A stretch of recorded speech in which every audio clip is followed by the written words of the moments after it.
ഇപ്പോൾ ഒരുപാട് ആളുകൾ എസ്പെഷ്യലി പ്രായമായ ആളുകൾ വളരെ കോമൺ ആയിട്ട് അഭിമുഖീകരിക്കുന്ന ഒരു ബുദ്ധിമുട്ടാണ് മുട്ടുവേദന അല്ലെങ്കിൽ സന്ധിവേദന എന്നൊക്കെ പറയുന്നത്. ഈ ഒരു വേദന കാരണം ആളുകൾ ദൈനംദിന ജീവിതത്തിൽ ഒരുപാട് സഫറിങ്സ് അനുഭവിക്കുന്നുണ്ട്.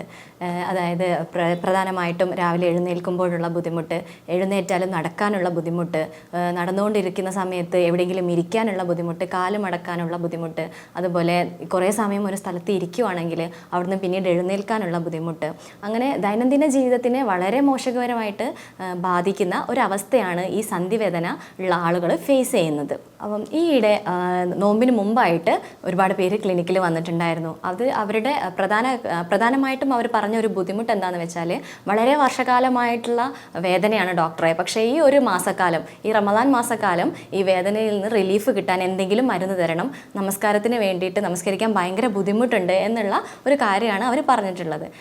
അപ്പോൾ ഇത്തരമുള്ള ആളുകൾ ശ്രദ്ധിക്കേണ്ടത് എന്താണെന്ന് വെച്ചാൽ നമ്മൾ ഇത് പൂർണ്ണമായിട്ടും ട്രീറ്റ് ചെയ്ത് മാറ്റാൻ പറ്റുന്ന ഒരു കാര്യമാണ് ഈ വേദന അല്ലെങ്കിൽ മുട്ടുവേദന അല്ലെങ്കിൽ സന്ധിവേദന എന്ന് പറയുന്നത്.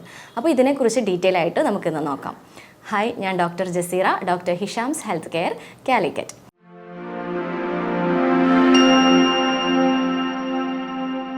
വാദം അല്ലെങ്കിൽ ആർത്രൈറ്റിസ് എന്ന് പറയുന്നത് പ്രധാനമായും രണ്ട് തരത്തിലാണ് ഉള്ളത്. ഒന്ന് ഡീജനറേഷൻ കാരണം വരുന്ന അല്ലെങ്കിൽ തേയ്മാനം കാരണം വരുന്ന വാദമാണ്.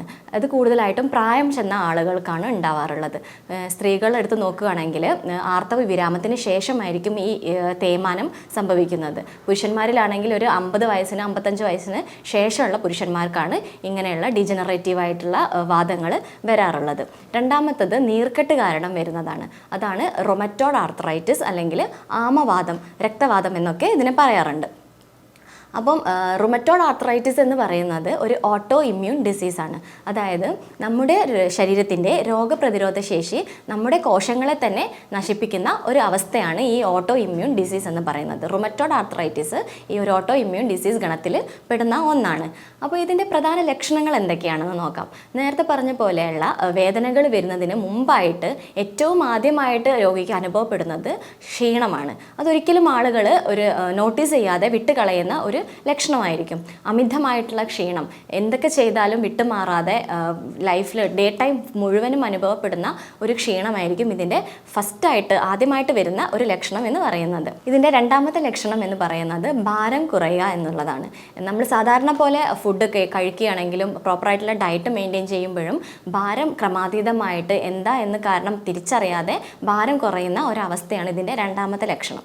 ഇതിന് ശേഷമാണ് മുട്ടിനുള്ള വേദന അല്ലെങ്കിൽ ജോയിൻറ്റുകളിലുള്ള വേദന, അതുപോലെ സ്റ്റിഫ്നെസ്, അതായത് പിരിമുറുക്കം, കാല് ജോയിൻറ്റ് വിചാരിച്ച പോലെ അനക്കാൻ പറ്റാത്ത ഒരവസ്ഥ, നീർക്കെട്ട്, ഇതുപോലെയുള്ള ലക്ഷണങ്ങളൊക്കെ ഉണ്ടാകുന്നത്.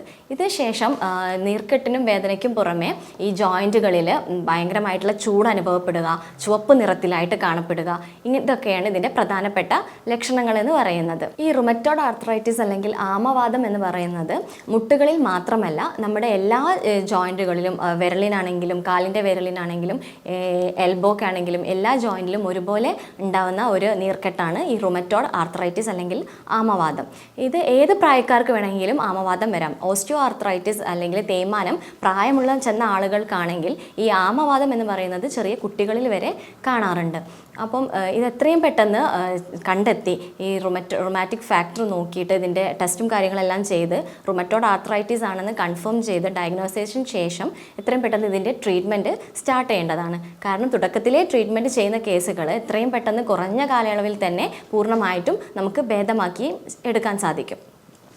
ഇതിൻ്റെ ഈ പ്രധാനമായിട്ടും ഇതിൻ്റെ ചികിത്സ തേടുന്ന ആളുകൾ, അതായത് റുമാറ്റോയ്ഡ് ആർത്രൈറ്റിസിന് ചികിത്സ തേടുന്ന ആളുകൾ അനുഭവിക്കുന്ന ഒരു ബുദ്ധിമുട്ടാണ് വണ്ണം വെക്കുക എന്നുള്ളത്. അതായത് അവരെടുക്കുന്ന ഈ അടുത്ത കാലത്ത് എൻ്റെ അടുത്തൊരു പേഷ്യൻ്റ് വന്നിട്ടുണ്ടായിരുന്നു. അവർ വന്നത് പൊണ്ണത്തടി കുറയ്ക്കണം എന്ന് പറഞ്ഞിട്ടാണ്. അപ്പം അവർ കുറച്ച് കാലങ്ങളായിട്ട് ഒരു 2 years ആയിട്ട് വല്ലാതെ വണ്ണം വെക്കുന്നുണ്ട്, ബോഡി വെയിറ്റ് വല്ലാതെ കൂടുന്നുണ്ട് എന്ന ബുദ്ധിമുട്ടിന് അതിനുവേണ്ടി ഹോമിയോ മെഡിസിൻ എടുക്കാൻ വേണ്ടിയിട്ടാണ് രോഗി വന്നത്. പക്ഷേ ഡീറ്റെയിൽ ആയിട്ട് കേസ് എടുത്ത് നോക്കുമ്പം ഈ രോഗി 2 വർഷത്തോളമായിട്ട് സ്റ്റീറോയിഡ് എടുക്കുന്ന ഒരു പേഷ്യൻ്റാണ്. അതായത് റുമറ്റോയ്ഡ് ആർത്രൈറ്റിസിന് സ്റ്റീറോയിഡ് ട്രീറ്റ്മെൻറ്റാണ് ഈ രോഗി എടുത്തുകൊണ്ടിരിക്കുന്നത്. അപ്പോൾ അതിൻ്റെ സൈഡ് എഫക്റ്റ് ആയിട്ട് വന്നിട്ടുള്ള ഒരു പൊണ്ണത്തടി കുറയ്ക്കാൻ വേണ്ടിയിട്ടാണ് രോഗി നമ്മളെ സമീപിക്കുന്നത്.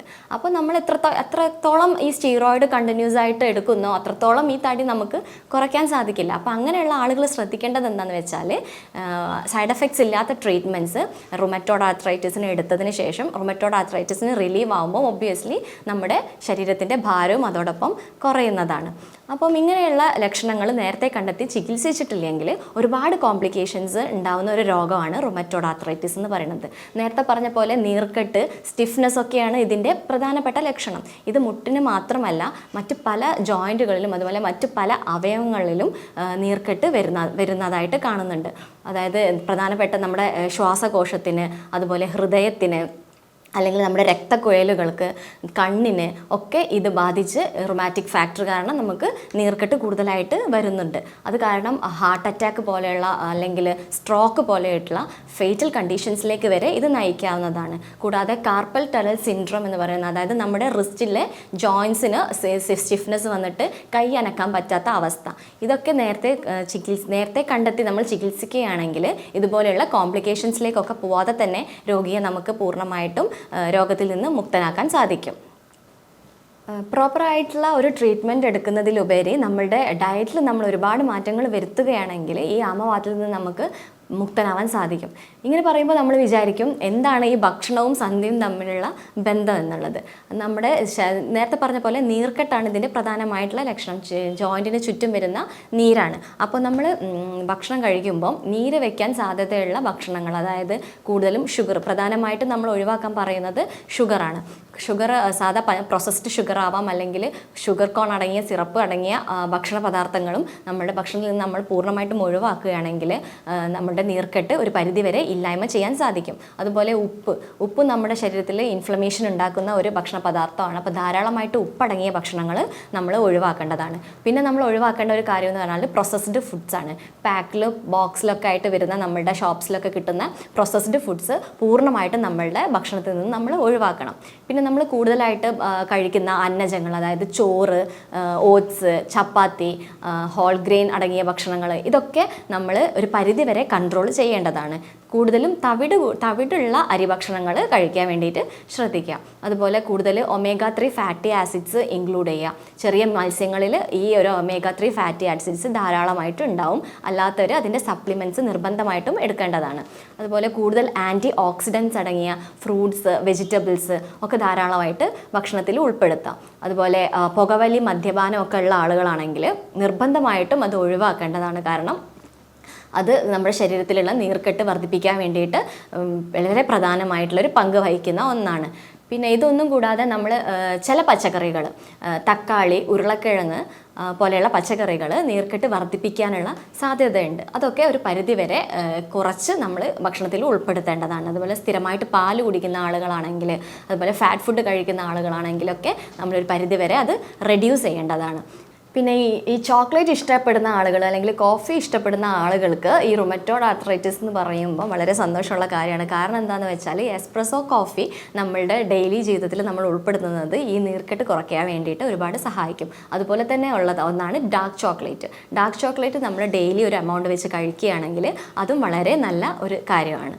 പിന്നെ നമ്മൾ നട്ട്സ്, പ്രധാനമായും വാൽനട്ട് നമ്മളെ ഭക്ഷണത്തിൽ ഉൾപ്പെടുത്താൻ ശ്രമിക്കുക. ഇത് കൂടുതൽ മസാലയുള്ള ഭക്ഷണങ്ങളും അടങ്ങിയ ഭക്ഷണങ്ങളൊക്കെ പൂർണ്ണമായിട്ടും ഒഴിവാക്കുക. ഇങ്ങനെയുള്ള കാര്യങ്ങൾ നമ്മൾ ശ്രദ്ധിക്കുകയാണെങ്കിൽ ഒരു പരിധിവരെ നമുക്ക് ഇതിൻ്റെ ലക്ഷണങ്ങൾ നമുക്ക് മാനേജ് ചെയ്യാൻ പറ്റും. ഇതിന് പുറമെ പ്രോപ്പറായിട്ടുള്ള ഒരു ചികിത്സ തേടി എത്രയും പെട്ടെന്ന് ഇത് ഭേദമാക്കാൻ ശ്രദ്ധിക്കേണ്ടതാണ്. അപ്പോൾ ഈ വീഡിയോ നിങ്ങൾക്ക് എല്ലാവർക്കും ഉപകാരപ്രദമായെന്ന് കരുതുന്നു. അപ്പം ഇങ്ങനെയുള്ള ലക്ഷണങ്ങൾ അനുഭവിക്കുന്നവർ നിങ്ങളുടെ ഇടയിലുണ്ടെങ്കിൽ തീർച്ചയായിട്ടും ഈ വീഡിയോ അവർക്ക് ഷെയർ ചെയ്ത് കൊടുക്കുക.